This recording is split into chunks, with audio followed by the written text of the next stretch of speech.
Good morning, Jim Cagnina here with NinjaTrader. We're a little bit early. I just wanted to log in, make sure I have everything set up properly, and welcome everybody today. I'm going to pop open the chat box here and make sure we have a reality check on my screen, which is the NinjaTrader platform, and my voice, which is mine and mine alone. Type in a little note here. Good morning, traders. Paulo says audio okay. Awesome. Appreciate that. It's good to hear. Another successful launch of the Zoom event today. I'm going to go ahead and put myself on pause for mute for just 2 minutes. I'll be right back.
All right, I am back. Cup of coffee, some water, almost ready to go. It's about 9:58. We got another minute and a half, maybe at the most, and we will go ahead and pop in here and get rolling. Just want to wait till our official start time. Don't want to penalize anybody who actually shows up right on time. But good morning, everybody. Terrence says 5 by 5 in the Great Northwest. Awesome. Thumbs up for that. Refresh my memory, Terrence. Are we talking Oregon here?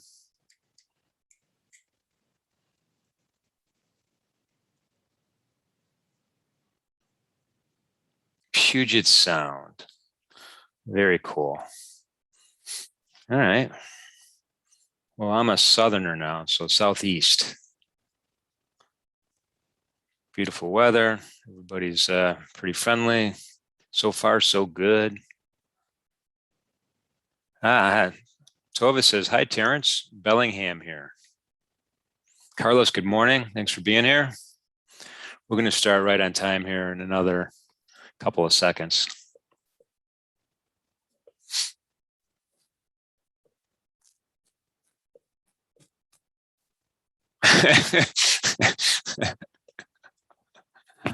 Dr. Quabini, sorry about that, says, good morning, ready to learn. Michigan was in the southeast. Good morning, Bob.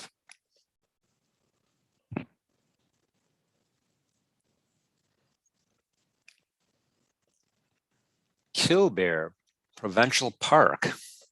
Good day, Paul.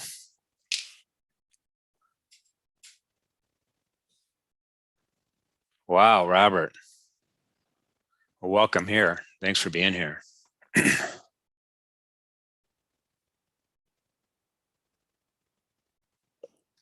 All right, so we're gonna, no, I appreciate it. Hopefully I got to get game on here. Let's get started. My name is Jim Cagnina with NinjaTrader. Today we're looking for trade setups, trade ideas. We're going to be using the NinjaTrader software. I do want to remind everybody that trading futures, options, and futures involves substantial risk of loss, not suitable for all traders and investors. Oftentimes in futures trading, you have a high combination of leverage and volatility. And although that could be an equation for opportunity, also an equation for risk. So be careful, only fund your futures trading account with risk capital. My personal definition, money I could afford to lose, doesn't change my lifestyle, doesn't lengthen my retirement horizon, doesn't overly stress me out. Be in a good spot, respect the day trade margins. Yes, we offer low day trade margins here everywhere pretty much. I mean, it's an industry phenomenon. So just kind of keep that in mind. All right, feel free to type in questions. Chuck, good morning. Thanks for the greeting. Feel free to type in questions as we go, and to my best of my ability, I will try to answer them, or at least give you my opinion, which may be good or bad. But feel free to opine as well. And today we're having kind of a little bit of a recovery day so far. And what I did was, I have a 10-minute chart up here, and just kind of to cut to the chase real fast. What I did was I added what's called a Fibonacci extension, right? It's different than it's different than a Fibonacci retracement. It's an extension, and it's, just like the name suggests, it's trying to project where prices might go to on a breakout or a breakdown. And what I did was here, it's a 3-point adjustment. So you find the low, I go to a high, and then I go back to another low, and this is the low I used here right off the open. Pre-market open there, this wick down here. I know I dragged it over here, so it's not in the way. So the fib is not in the way. But now we're kind of driving up north here, trying to right at that 61.8%, which is interesting because a lot of times when the market's making new highs, or there's a shelf, or it's all bids, right? We're buying. It's kind of hard to say, all right, if I go long here, where's my target? What's my target? You could use previous day's information as a possibility for sure. But, we're experimenting with these projections right now, Fibonacci projections. So that's why you see that on my chart today. CCI is off the hook, plus 290. Yesterday may have been too much. Let's take a look at a daily chart. I don't know if it was too much or too little or what, but let's just go to ES daily chart here. Oh, I made some trades. My bad. We're going to get rid of those. Let's take that off. Data series. At the bottom here, I don't want to track all these trades. Do not plot. Hit apply and okay. All right, that goes away. So again, I just have 50, 100, 150-day moving average. That's all I have on this daily chart, and I'm scratching my head going, all right, what's the state of the market here? I mean, this looks like a pretty nice movement downward. Right, kind of a turnaround. Are we in a bear market now? Are we in a bull market now? Are we in sideways? Look at how big these candles are the last few days, last several days. I mean, they've been pretty big, a lot of volatility, and you see that sometimes on a big downtrend like this, for sure. Gerald, I'll get to that. I'll answer that question momentarily. Let me just finish with this. Daily chart here. Kind of draw a fib line here. Where's my cursor? It'll make it easier to draw the fib line. I'm going to draw it off to the right hand side.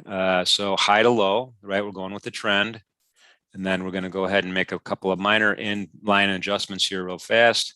With our Fibonacci, I'm taking off that 76.4. Get rid of it. It's gone. Thank goodness. Well, I got to hit the apply button first, and that'll be gone. All right, so here we are. We're still fighting to get back to the 100-day SMA. This is a 100-period simple moving average. We closed below it once, twice, and then we'll see, this green bar closed above it. But let's see if we could close above it or below it. That's going to be key, I think, in going forward. But we do seem to have some buyers coming in here. See the wicks down here, wick down here, wick down here. It seems like there's some buyers down there. I'm just going to draw a rectangle here. This will be my area of interest for what I'm going to call what I'm going to call support, right? Support buyers are coming in. We're having traction getting to this 150-day simple moving average, just the blue one. I didn't write it out this time. I apologize for that. In any event, sorry, Uncle Booba says, do you have coffee? Yeah, I had some coffee today. I actually woke up early, walked down the block. There's a little coffee shop opens up, and did a little bit of a workout. Came in, made another pot, drank that. My son had some of it, and then my wife had some of it. So I had to make another pot. Never-ending battle over here, fighting to keep the coffee pot filled. But thank you for that. All right, so long term right now, I'm really, this is, I think we're in a bull market, right? We have been since 2009. I think we've had a pullback down to this area right here.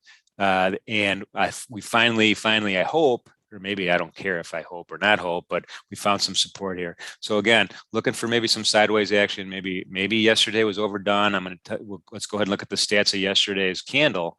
The high to low, I mean, that was a 100 handle move almost, right? 95 handle move. That was pretty big. So that's a pretty nice candle there.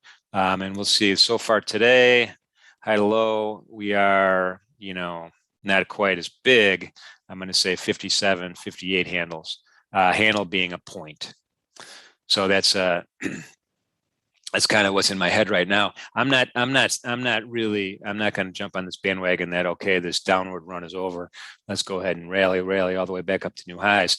Let's see. I'm more inclined to think maybe we're going to do a little bit of sideways. Maybe we're going to adjust and trade around this 100 and the 23.6.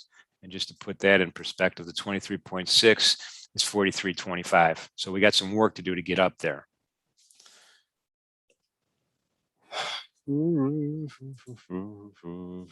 Okay, let's move back over to the 10-minute chart. Why a 10-minute chart? Because I want my duration of my trade to match the duration of this event. That's why. And I kind of look at the shorter term time frames associated with shorter term trade durations. And I know a lot of folks are day trading. A lot of folks are in and out a lot quicker than me. The older I get, the more patient I get, the more deliberate I get, the slower I get. So right now, again, I have a 6 multiplier. 10 minutes equals an hour trade duration in my mind. Maybe the trade lasts a minute, maybe it lasts 60 minutes. I don't know, but that's kind of what my thought process is right now when I'm trading from 9 to 10. We're in a live real time. I'm logged in the simulated live mode. FYI, make sure you got that. But we're bouncing off again that 61.8 expansion number, which is crazy. So we're going to be patient here and wait for another candle. I am not a fan of a counter trend trade right now. This is very strong, especially after a big down day yesterday. We have Nasdaq's up on 136, Dow 241, the Russell 2012-ish, give or take. Currencies are kind of a nothing burger, not a lot of change on the currencies. I just have a few of them highlighted up here in the market analyzer quote board. Energies, man, crude oil is strong, very, very, very strong. We could even take a peek at that particular market, I believe. Oop, hang on a second. Let me adjust my chart a little bit better. I mean, crude oil, OPEC plus, I'll share my notes, but I don't have it up here. This is blasphemy. Let's get this CL up here. There we go. There we go. Let's pull that up all the way. So, OPEC plus, they're doing their thing. They're driving these prices up.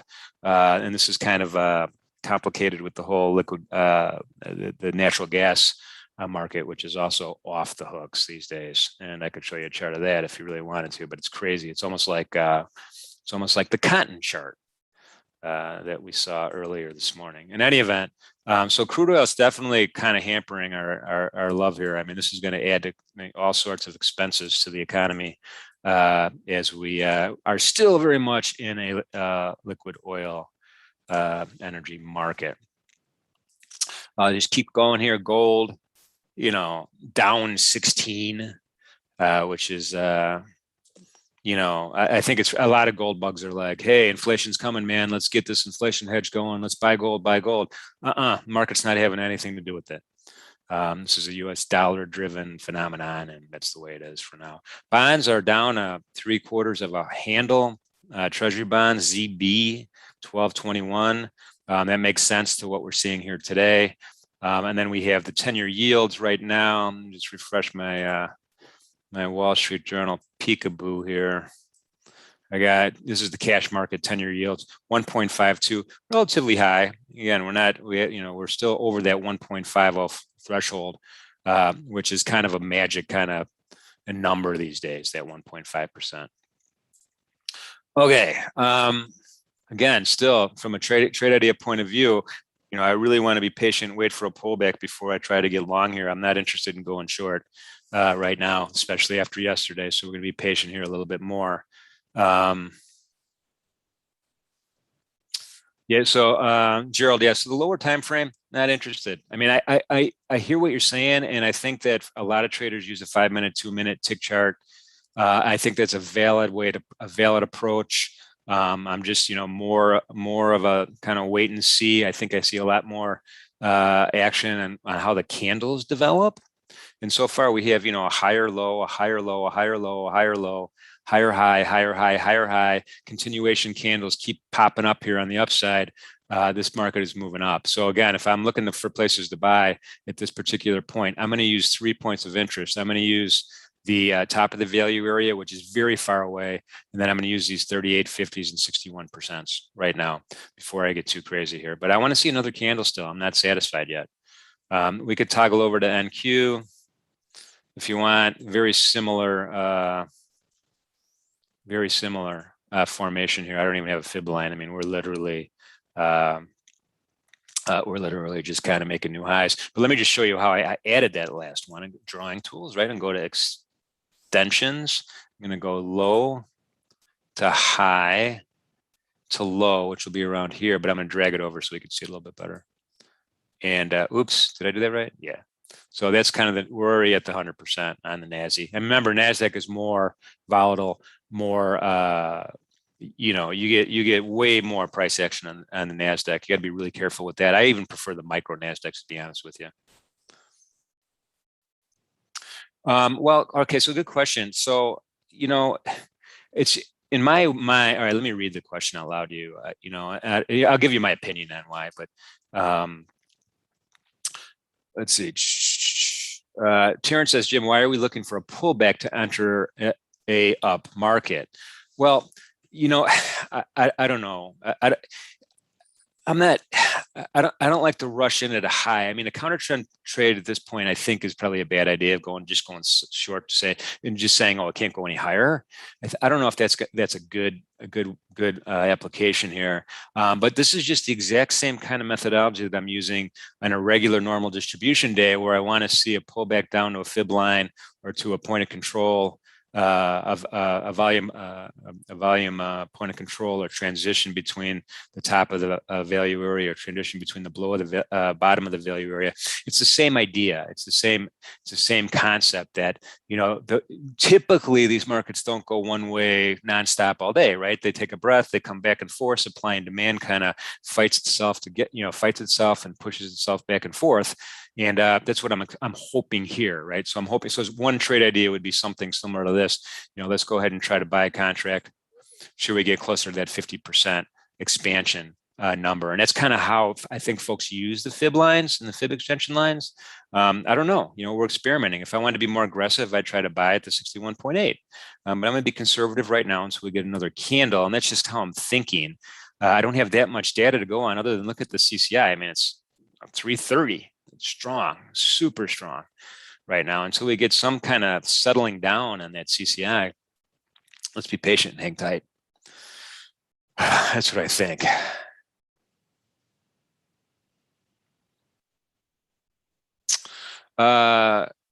All analysts are saying MGC should be higher in 2021 compared to 2020.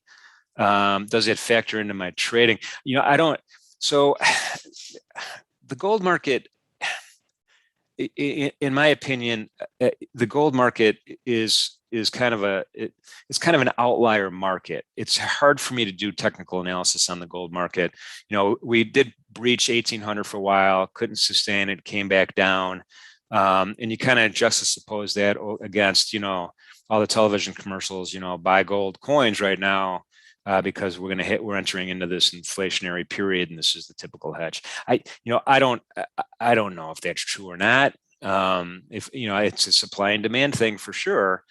But I think there's too many other opportunities that are getting in the way of folks that would typically buy gold. And as an example, Bitcoin or cyber currencies or securities or whatever you want to call them are another speculative thing, right? It's another speculative outlet for folks that would typically provide the demand for gold into those kind of markets as well. So it's kind of diluted its whole impact on how it's related to the S&P and how it's related to bonds. That's my opinion. So it's another piece of information for sure that you could use, but I don't know if it helps me personally. But if it helps you and you could draw correlations and behaviors from it, I'm all for it. So it's just, again, not my cup of tea. Chuck said I skipped a question. Chuck, can you compare multiple time frames at the same time? Yeah, for sure. This is NinjaTrader, kids. I mean, this is powerful. I mean, I could duplicate this chart right now. Just right click, duplicate, makes another one, put it side by side, go like that, put a 5-minute up. I mean, it's endless, the possibilities and how you could arrange your windows here. I mean, it's super cool. And it's, if you have multiple monitors, even better. If you don't, then you got to kind of grind it out. But, either here's the ES 10-minute, here's the ES 5-minute. I could have 7 or 8 of them, or I could make tabs at the bottom. I could have a whole ES chart with different ones if I don't want to see them side by side. So for sure you could do that. Chuck, hopefully that answers your question. But yeah, this is super powerful trading software, in my opinion, my humble opinion. Hopefully that was your question, Chuck. But thank you for that. Carlos has a little bit of upside potential, perhaps to later test 43.75. Well, that would be quite a move up. That's another 40 handles. I mean, we would be up 80 on the day. I don't think that's realistic, but I could be wrong for sure. It happens all the time. Just ask Mrs. Caggs, and she'll tell you that it's a real thing. I'm getting rid of that 76.4. It's not a real number. Not a real fib line. Should be 78.6, but at that point, it's not going to help me. Now, again, I'm waiting. I want to see a better pull back down, and maybe you do the 61.8. Let's get one more candle in here before we make that decision. Oh, David, all I did was on the title bar on the top of the chart. See that great? Oops, my bad. See that gray title bar? I just right click on it, and I click duplicate window. So again, right click, that's the one thing about NinjaTrader. It's a lot of right clicks, right? Right click on the chart and you can get all this stuff, including your indicator window. Right click on that, duplicate, opens up another one. Easy peasy. Yeah, so overbought. All right, great question, Gerald. The typical CCI discussion says, hey, anything over 100 it's an oscillator, right? It oscillates around a zero line. Anything over 100 is overbought. Anything under minus 100 is oversold. That's more of a traditional kind of idea on CCI, and I think that might work better on a daily or weekly chart. But an intraday chart like this, CCI could be over 300 all day long. It's just that's the way the calculation works, and I would prefer to see a slope. Velocity. Let's check this out. I mean, this is a pretty impressive, we were negative, I don't know, what is that, 80? Then, a couple candles later, we crossed 100. A couple candles later, another candle we crossed the 100 positive. And one more, we're already over 300. So this velocity, the slope of this CCI is very powerful. Until we start seeing it go sideways or settle down, I think we're going to continue to go up, but we'll see. We'll see. It's kind of moving. Now we're kind of sloping back down. Let me make sure I have the indicator set properly, though. A lot of times in my haste in the mornings, I don't. CCI, yeah, calculate on each tick. Make sure you have that calculate on each tick so you can see it move around in real time. So period, I changed it from 14 to 20. That's my preference.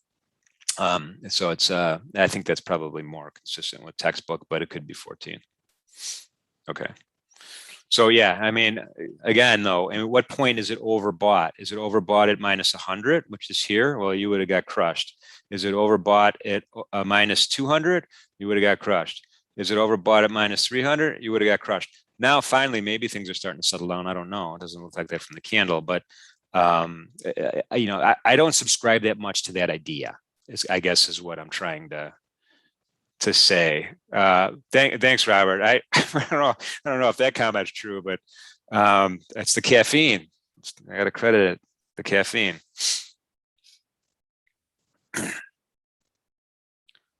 Chuck says, please show curse in sync on all charts at the same time. I don't know what that means. I think if what you mean is if you move, I don't have them linked together the way you want it to link together. So I'm not, I don't have the real estate to do it in this particular demonstration. I understand what you're saying though. Oh man.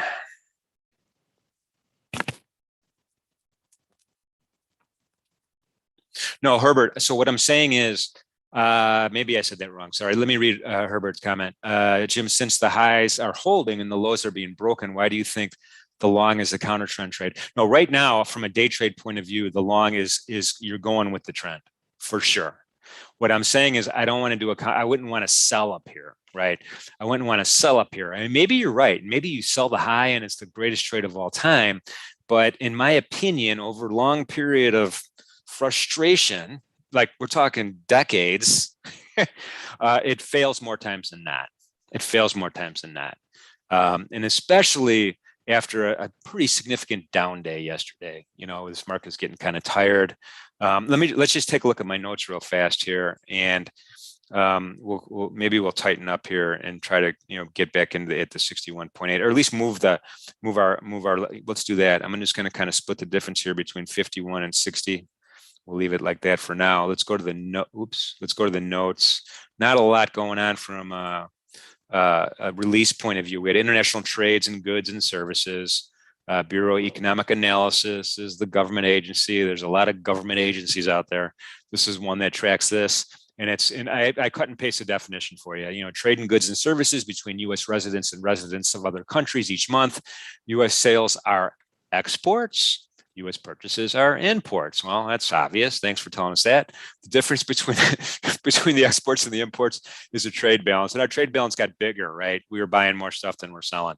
It got bigger, and this is really going to be this is a function of the U.S. dollar, right, versus whatever the corresponding currency is, and that's one of the things you could trade on the futures markets are the U.S. dollar, British pound versus U.S., euro versus U.S., Japanese yen versus the U.S. All the majors are available: Canadian dollar, Swissy, New Zealand, Aussie, and then some of the minors as well, and even some of the crosses. So keep that in mind. It's way more efficient, in my opinion, and way more transparent to trade currencies in the futures markets. But I'm kind of divergent here. Here's a nice little chart, cut and paste it. You got the 3-week moving average here. I mean, even the Bureau of Economic Analysis uses moving averages. It's a beautiful thing. But, you know, this isn't getting better if you think better is the opposite. If you think the trade balance should be in our favor, I don't know, but that's the trend right now, and that's what we're looking at. Here's the link. I'll type that in if you really want to read. If you really want to read it. Willem asks, will there be a recording? Yes, this is recorded on the NinjaTrader website. I'll show you a little bit later how to get to it. It's actually on the YouTube channel. It's on the YouTube channel. I don't know what happened to the PMI composite because I was logging in, getting ready for the webinar, and I don't know what happened to ISM services. Those are kind of important, though. It's something to keep an eye on. OPEC again yesterday. It's going to stick to the current output policy. Earnings, PepsiCo did pretty well, I think, today, as I recall, if I understand that right. But you know, this isn't like a durable goods. PepsiCo doesn't have a durable goods that's like going to be too affected. I mean, you could buy a Pepsi 2-liter bottle of Pepsi for $2 at the grocery store. So that's not going to be as affected from an inflation point of view and an economy point of view as much as anything else. So my guess is it did pretty well today. Fed overhang, taper tantrum. I think the market's kind of just not worrying about that just yet. Supposedly in November, there could be some tapering. I think we're going to hear more about it as we get to November, but it's early in October, so I'm not too worried about it. On the Hill, debt ceiling is looming. These are looming things. Debt ceiling and infrastructure. Debt ceiling, Janice Yellen has gone out on a limb and said October 18th is the date we have to have this dealt with. That's coming up. This is going to be something we're going to talk about, and it's going to cause some sort of volatility in the markets for sure.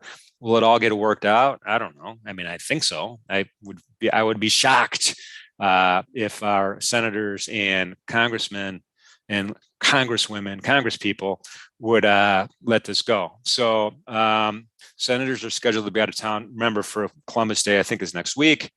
Schumer said he wants to do a vote to raise the cap on borrowing. Republicans are expected to filibuster it. This is a game they're playing back and forth. Who's going to get the most bang out of this blame game that's going on, pointing fingers, blame game. You have to do it. No, you have to do it. No, you have to do it. And then the reconciliation bill is still a possible solution. So that's all going on. This is stuff we're going to pay attention to between now and next Friday for sure. Then infrastructure, I don't know, that'll happen. It's some level. We'll find out how much. Those are my notes for today. It's not a lot. I know. Not a lot. Robert wants to know my name again. my name here. I'm going to show you. It's Jim Cagnina. There's my email address up here. Jim Cagnina at NinjaTrader.com. And I'll share these other links with you guys in a second. But that's how you get a hold of me. Jim.Cagnina at NinjaTrader.com. Sorry. All right. Where are we at here? Still rallying, man, up to the 100%. This is tough. I mean, if you're counter trend trading right now, I feel bad for you. M. Daniel says, we have senators, ? Yeah, it's it. This isn't new though. This whole, maybe the battle lines are a little bit more hardened now. They used to be 20 years ago. Maybe not. This is how it is. This is the battle between, how the two different houses are set up differently. Remember, the Senate's kind of like an armor around mob rule, right? You got a 6-year staggered terms. So, only a third is really up every 2 years. Whereas the House of Representatives every 2 years, they're probably more subject to the whims of the populace. So great book written by Robert Caro called Master of the Senate. Robert Caro, Master of the Senate. It's about Lyndon B. Johnson, but there's the second biography, there's like 3 different volumes or 4 different volumes. The middle one is called The Master of the Senate, and it really spells out how smart we set up the Senate in relationship to the other branches. But it's super cool. Sorry, I'm on a tangent.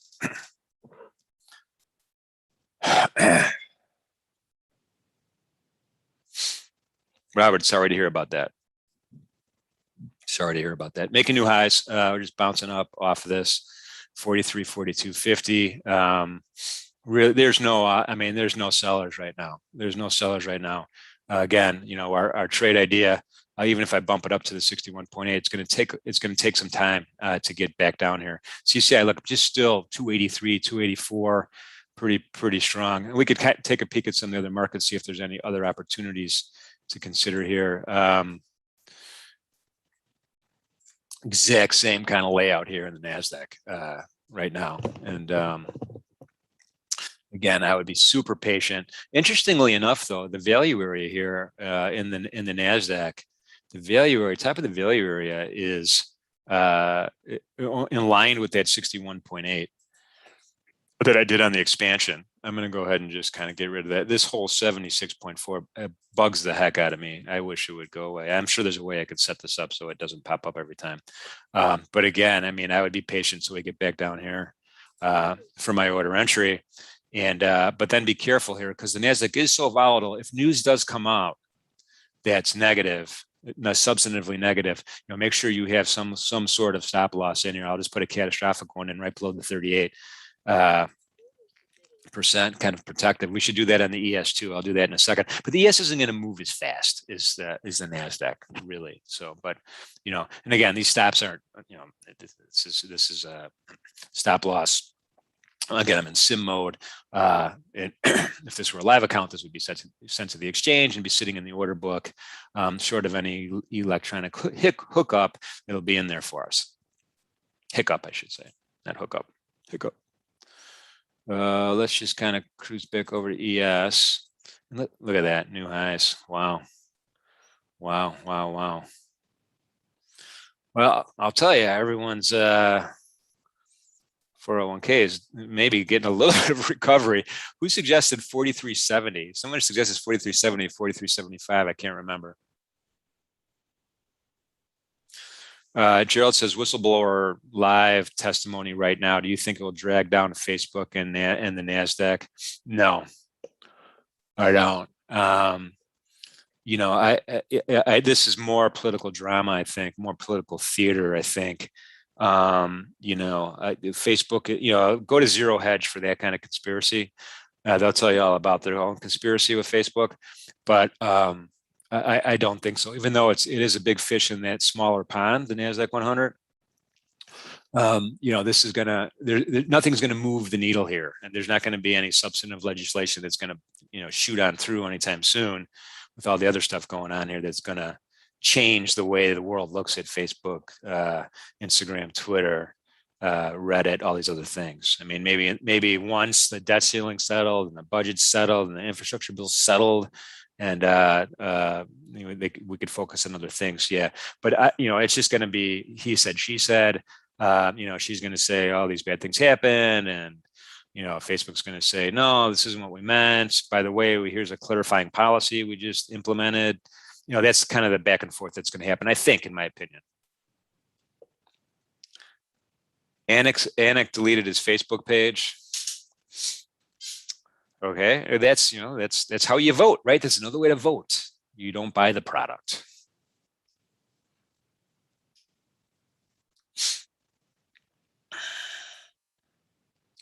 All right, where are we at here? It's 10:30. We have another candle here.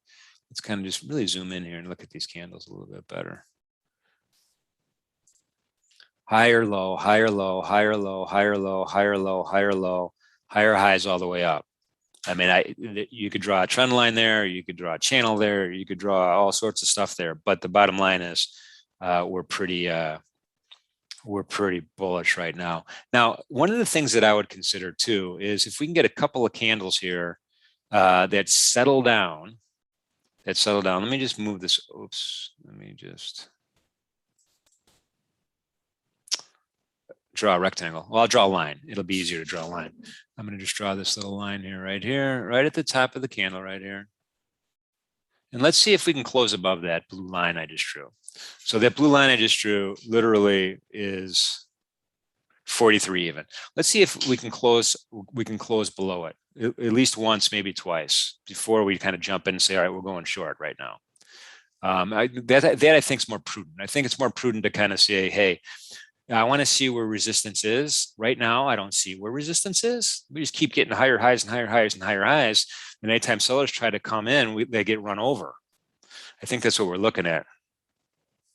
So Shannon, yeah, that's exactly what I'm thinking. I mean, we could short at the 100% line, but let's get a little bit more established with respect to resistance, because right now it's not there. Yeah, I mean, the older I get, so Robert says, I like this patience. I like this, you know, the older I get, I've been doing this for a long time, right? I was on the floor of the board in the 80s, early 80s. And I've been sitting in this seat since 2001. And, you know, I went from simple to complicated to more complicated to simple. And that's why my charts are pretty clean, right? I don't have a lot of stuff. I don't even have my moving average cross up right now. And I guess I'll add that just to kind of kill some time here while we're waiting for another candle. Let's go ahead and right click on indicators. And I'm just going to go ahead and just do a simple moving average cross here. SMA, and I'll do two of them. The first one, again, I'm going to make 26. It'll be my slow. I'm going to change that to blue. And then I'll go ahead and change calculate on each tick. I'm also going to put this in a new I wonder if I should just put it on the chart or not, or I should just do it on a new I'll do it on a new panel. New panel.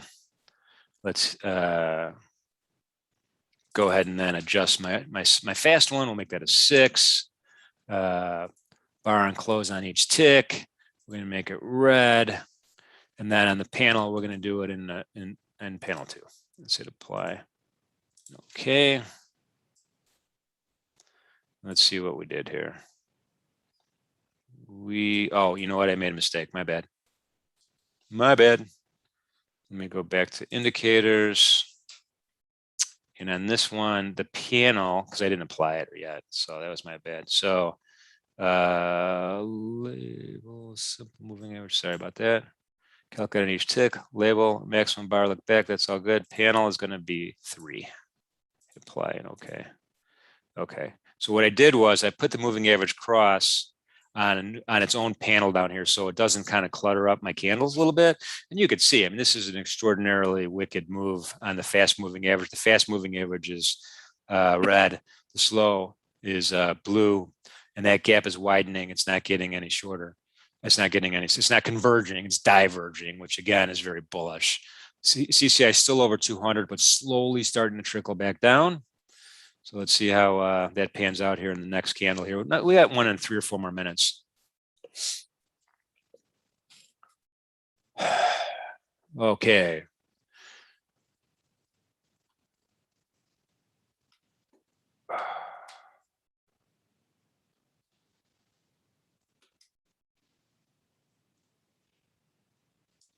That's why I wear eyeglasses. I do. And again, that's a function of age. The simpler I get, the worse I see. I don't know if there's a direct correlation to that or not. All right, Alexander, that was pretty funny. I'll give you that. I'm not even going to read it out loud, though, but that was pretty funny. I appreciate it. We appreciate it right now. All right, let's toggle through. We got a little bit of red candle. The first time in 1, 2, 3, 4, 5. We still have a higher low and a higher high. We got 2.5 more minutes. Maybe they're starting to get some market equilibrium. Maybe buyers and sellers are starting to kind of face off against each other here and kind of an equilibrium. The volume profile on the left speaks volumes. We had a ton of volume here early morning, right around the 4306 number. And now we're starting to build a little bit more volume up here at the highs. I mean, that's an interestingly large peak right here. So we'll see what happens with the volume profile. Will the point of control act like a magnet after all and drag us back down later on today? I don't know, very possible. But right now, it looks like we're trying to develop some volume up in this area here. Prices above value, these light blue histograms, we'll see as we go. But time will tell. We got another 1.5 minutes for our next candle. We'll see if we can get our first red candle in a long time. David says, looks like we closed the weekend gap down and the SPX cash. That could well be. That could well be. There are a lot of conspiracy theories about gaps being filled. And, this is a good example. So this particular market is open 23 hours a day. The SPX cash isn't. So there's less opportunity for gaps. There's less opportunity for gaps. And one of the benefits, of course, of participating in this market is you could express your opinion after hours, right? You don't have a $25,000 pattern day trade account. I mean, you could pop in with a lot less, open a future trading account, and be able to express your opinion after the close. Perhaps there's some earnings that are coming out that are after hours earnings, or perhaps there's a geopolitical event, or don't forget that it's a global marketplace, right? 24 hours. So you could get a jump on the game, or you could participate whenever you want, which makes it different than the SPX, the cash spider, or whatever you call it.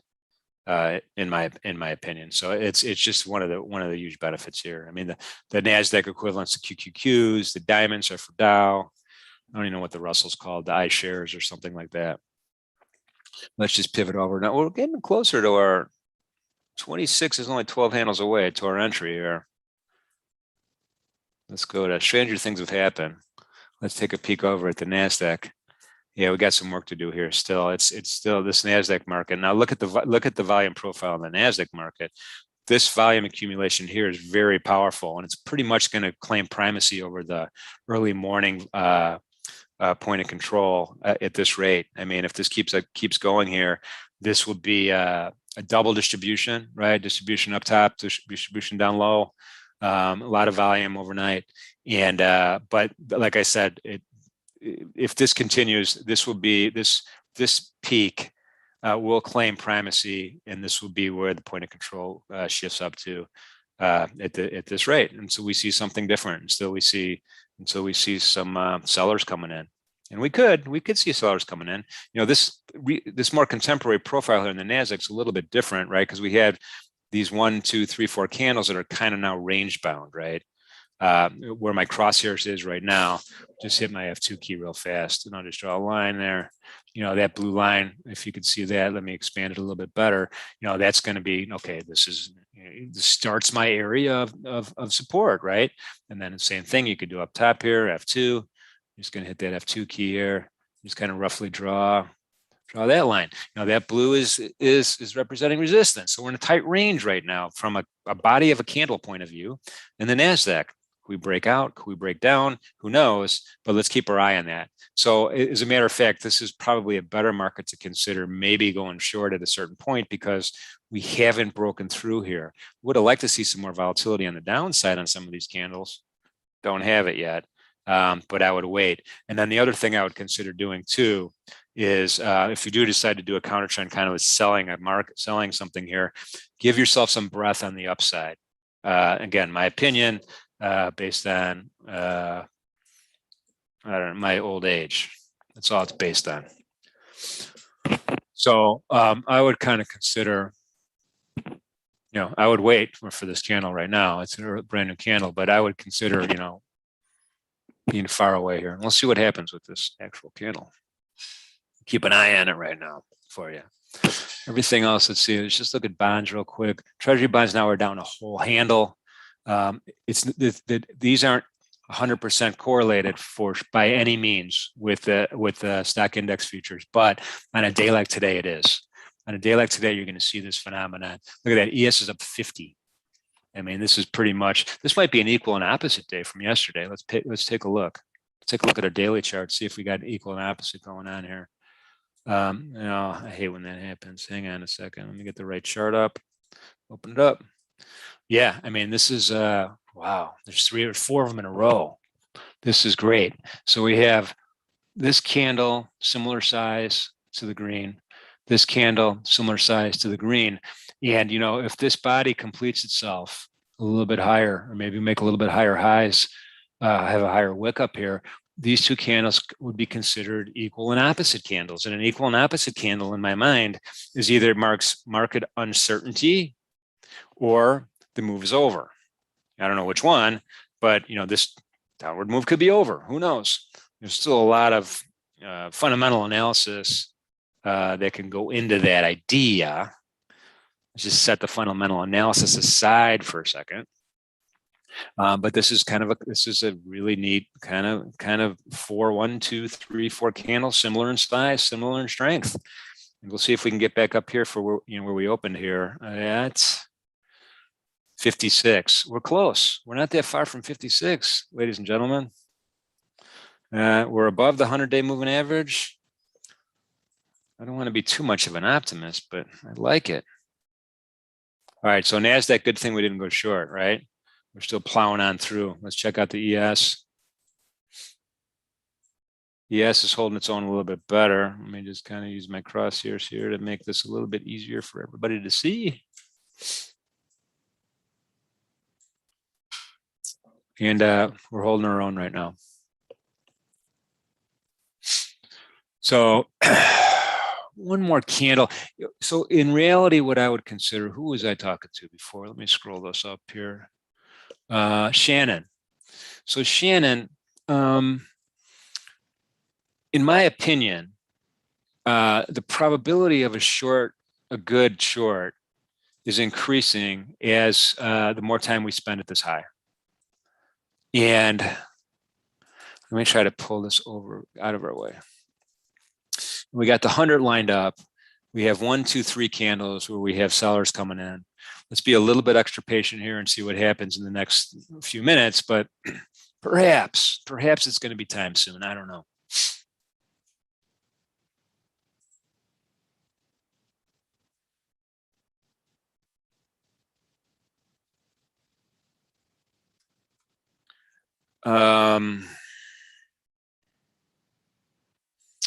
Herb, thoughts on the market being up as much as it is today when the TNX is up over 3% to 1.52? I don't know. I don't have any thoughts. I don't know. How do you weigh the TNX in your futures trading? I'm not looking at it. I'm not. I think that the volatility speaks for itself. I think look at the daily candle and all that stuff. I think the market internals are obvious when you look at advancers and decliners. So I don't know. I'd have to think about it. The yields. Again, I'm going to pull up. This is my only source that I have right now. Is my 10-year note yield right now. So we're literally we're killing it, right? We're way over the 1.5 we started. Remember, we started this morning less than 1.5. Now we're at 1.539, and higher yields on 10-year notes are supposed to freak out the equity market. Yeah, but I think we're still. I don't know. We're still so low. Let's just do this year to date. This chart. We've been higher.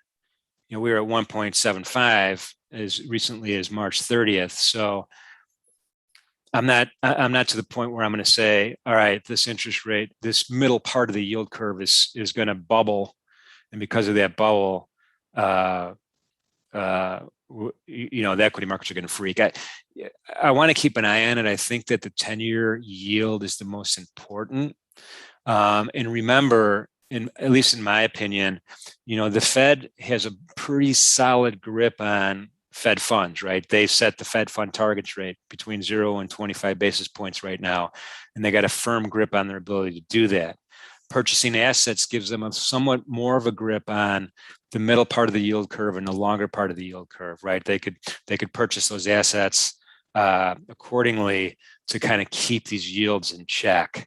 As their balance sheet gets bigger and bigger, they have diminished ability to do that. And we're talking tapering now.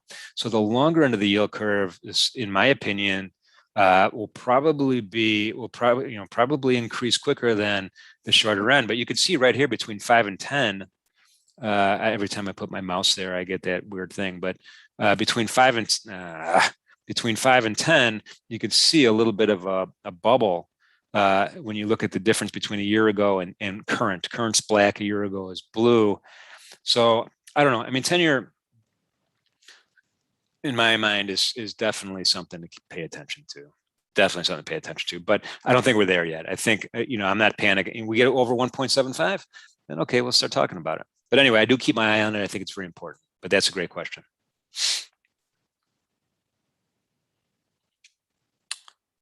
David, the volume histogram on the right-hand side here.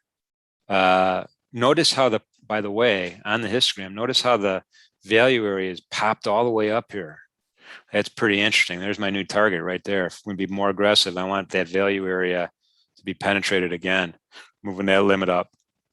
I just right-click, and depending on what software version of whatever software you're using, you're going to go ahead to the indicators, and you're going to add order flow volume profile,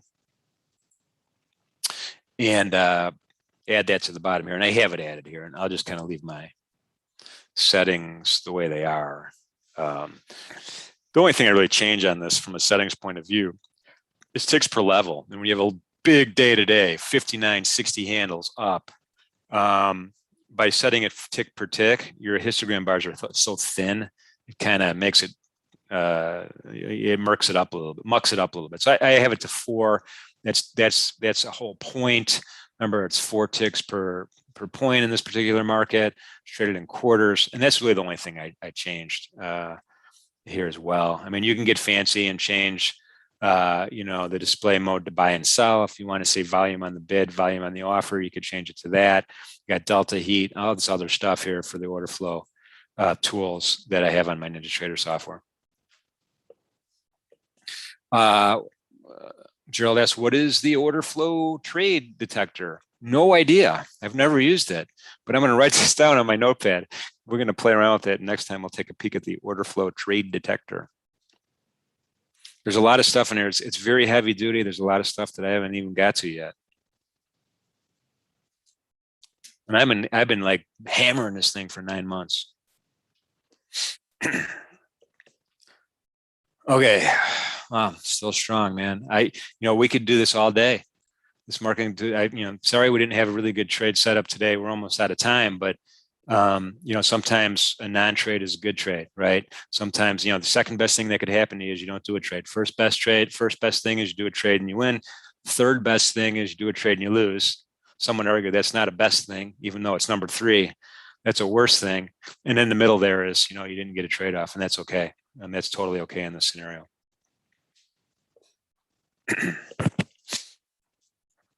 Anyway, all right. Any questions, stuff? I do want to remind everybody trading futures, options on futures involves substantial risk of loss, not suitable for all traders and investors.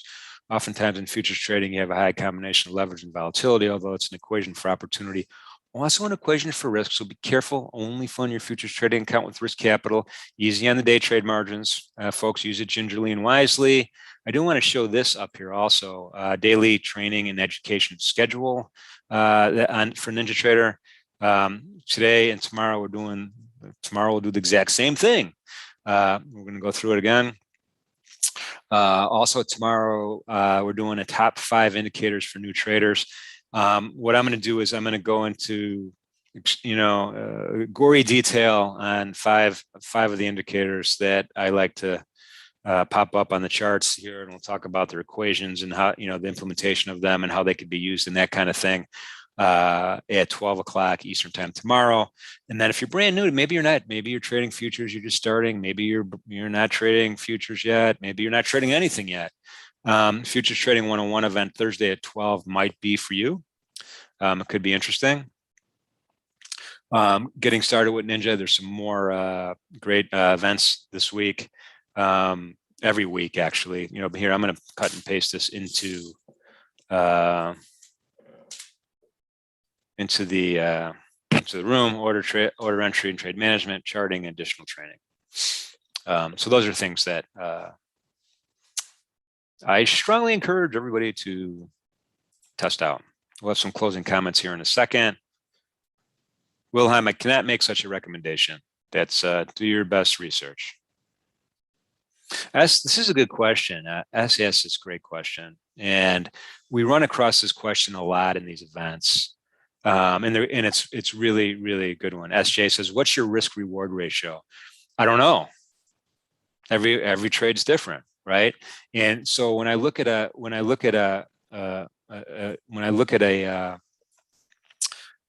chart, I want to use the candles to tell me where my stop should be. I want to use the candles to tell me where my profit target should be in combination with the volume profile, CCI, SMA, previous days, open, high, low, close, which I don't have up here right now. It's easy to add. You just kind of right click, go to indicators. I'll add that real quick. It's called prior day on here. Previous, prior day. Let's add it. And then I'm going to just go ahead and customize it. I don't really want to see yesterday's open, but I do want to see close, high, and low. And then we'll go ahead and it's not going to change since it's yesterday. We'll go back down here and look at our colors. The high is going to be green, the low is going to be red, and the close is purple. Hit apply and OK. And then these lines kind of appear. So I use these also.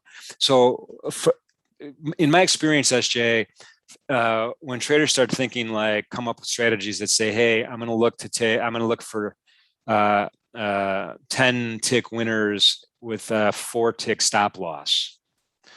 I think that kind of rule, that hard rule, is kind of, it'll be impossible to find a trade setup to match that rule. I would rather look at the trade setup as the actual rule, and then decide where you want to place it. And sometimes your risk is going to be bigger than your profit target. At least, again, this is my opinion. This is how I think. Sometimes it's going to be bigger.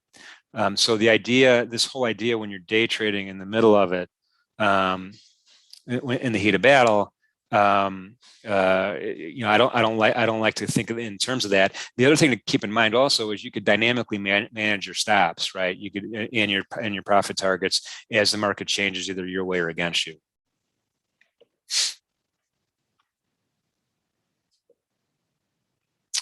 So Wilhelm's is trading the 30-year treasuries and Nasdaq cash, but think futures. Is it better because volume is true and order flow can help you manage trades?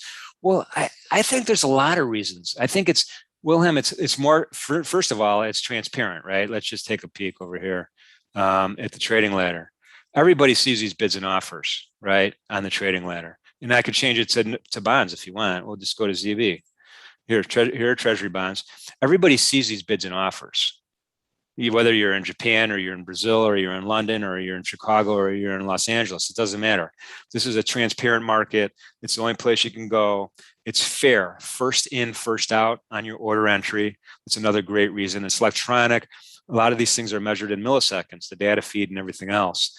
The software, this Nasdaq level 2 view, you don't have to have a pattern day trade account to have it.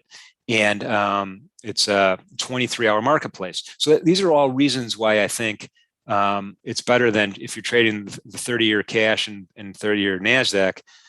It's better. It's routed to one place. There's only one CME group, right? There's only one 30-year U.S. Treasury bond on the future side that has, that where you could place these, trades.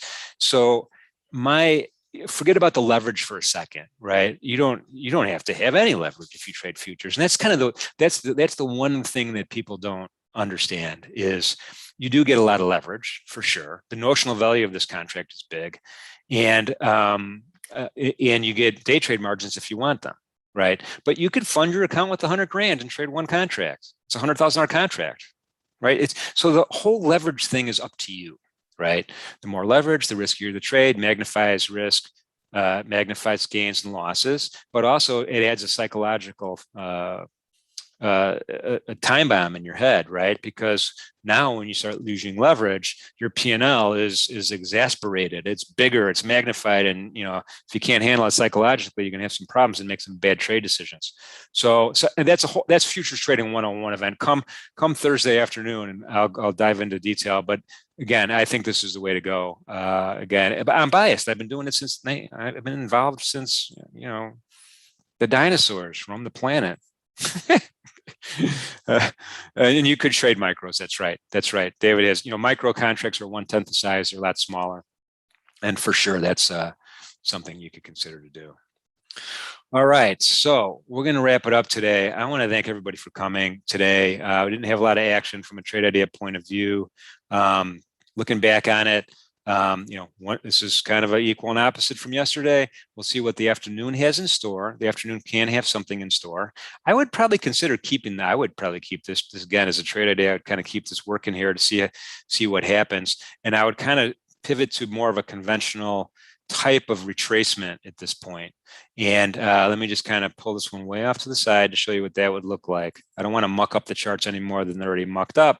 That's a technical term, but let's go ahead and do the Fib retracement here. I'm going to go low to high. I'm going to go with the trend, right? Always low to high. And I know we're making new highs right now, so we're going to have to keep adjusting this thing until we find some area of resistance, which is not happening right now. I'm going to get rid of that. We'll X that off, hit OK, and then applying OK. And that's where we're at. So again, I look at that 23.8. It's pretty much in line with where our target is. That's not a bad, that's a real number. I used to be anti 23.6. Now I'm a 23.6% super fan. I like it. And then, go down to 38. It's kind of in line, not really for a next entry idea, but I would definitely use that fib line at this point going forward. Willem wants to know how old I am. I literally was on the floor of the board of trade in the early 80s. I don't remember the exact year. I think 81, maybe in high school, maybe before that. It's been a long time. Let me focus on the channel that I gave you, Wilhelm. And let me just kind of show that again one last time. I know we're kind of in overtime here a little bit, but that's okay. I'm going to wrap it up in a second. Let's just go over to platform education thing. I would spend some time in some of these. I would spend some time saying, come tomorrow if you thought today was useful whatsoever. Tell your friends. It's the other thing is this is free stuff, right? So the more participants we have, the better. The more interaction that we have, the better. It's just good for all of us, right? I'm not the smartest guy on the planet. I just kind of express my opinion and we talk about it. So it's always good. Feel free to come back. And Herb, I missed the question for you. Any data to indicate what % of the volume on ES or any futures product is high frequency trading algos? No, not that I'm aware of. I'm sure that there's somebody somewhere somehow keeps track of that stat. But let me just throw this last comment out to you about the high frequency algos. And that is this: without them, we don't have this kind of, I should say, wouldn't have this kind of volume. We wouldn't have these kind of tight bid-ask spreads all the time. These algos and system trading folks and high frequency folks provide this extra amount of volume in the marketplace to keep these bid-ask spreads tight, which is part of our execution costs. We want them one tick, just like this market. Anyway, that's a sidetrack. That's all. That's, again, a futures trading 101 conversation I don't have in detail. And again, it's my opinion, but that's what I think. Okay, Robert, Jim Cagnina. I don't know if that's true or not, but I appreciate Robert. I appreciate your kind words. All right, let's go ahead and end it. And I do want to thank everybody for coming. And remember, be safe out there and be good to each other. Take care.